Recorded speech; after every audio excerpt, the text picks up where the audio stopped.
Part 2.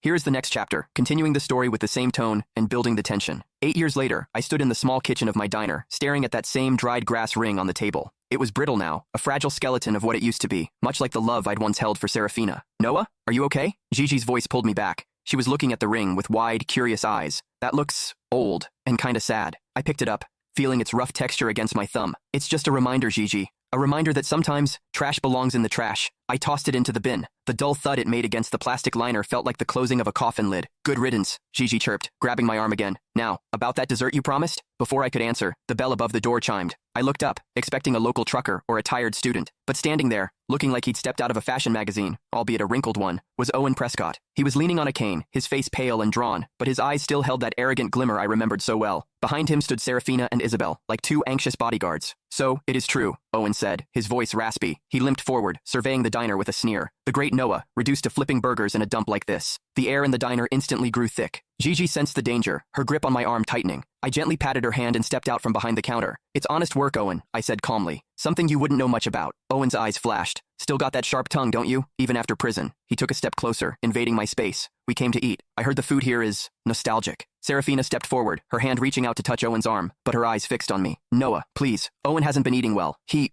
wanted your shrimp scampi. The audacity was breathtaking. I'm afraid we're out of shrimp, I said, my voice flat. Don't lie to me, Owen snapped, banging his cane on the floor. I saw that girl eating it. Make it for me. Now. Owen, calm down, Isabel interjected, her voice soothing, but her gaze cold as she looked at me. Noah, just make the dish. We'll pay double, triple, whatever you want. Just stop being difficult. I looked at them. The brother who stole my life, the wife who betrayed me, the sister who discarded me. They still thought they could just buy me. They still thought I existed to serve them. I don't cook for Prescotts, I said, crossing my arms. And I definitely don't cook for thieves, Isabel gasped. How dare you? After everything we did for you? Everything you did to me, I corrected her, my voice rising slightly. You want food? Go to the gas station down the road. They sell hot dogs. That's about your speed. Owen's face turned a violent shade of red. He lunged at me, raising his cane as if to strike. You ungrateful bastard. I'll teach you some respect. But before the cane could land, a hand caught it midair. It wasn't mine. Gigi stood there, her small hand gripping the wood with surprising strength. Her eyes, usually so bright and playful, were dark with fury. Don't you touch him, she growled, her voice low and dangerous. Owen tried to yank the cane back, but she held firm. Let go, you little brat. Gigi, let him go, I said softly. She shoved the cane back at him so hard he stumbled, falling into Serafina's arms. Get out, Gigi said, pointing at the door, or I'll call the cops. And trust me, in this town, they like Noah a lot more than they like rich tourists. Owen straightened his jacket, his breathing ragged. He glared at me with pure venom. You'll regret this, Noah. You think you're safe here? I can buy this whole town and burn it to the ground. Try it, I said. See what happens. Serafina looked at me, her eyes pleading. Noah, please. Just, why do you have to be so cruel? We just wanted to make peace. Peace? I laughed, a harsh, mirthless sound. You sent me to prison for 8 years. Serafina, peace died the day you lied to— Click the link in my bio to get the full story for free.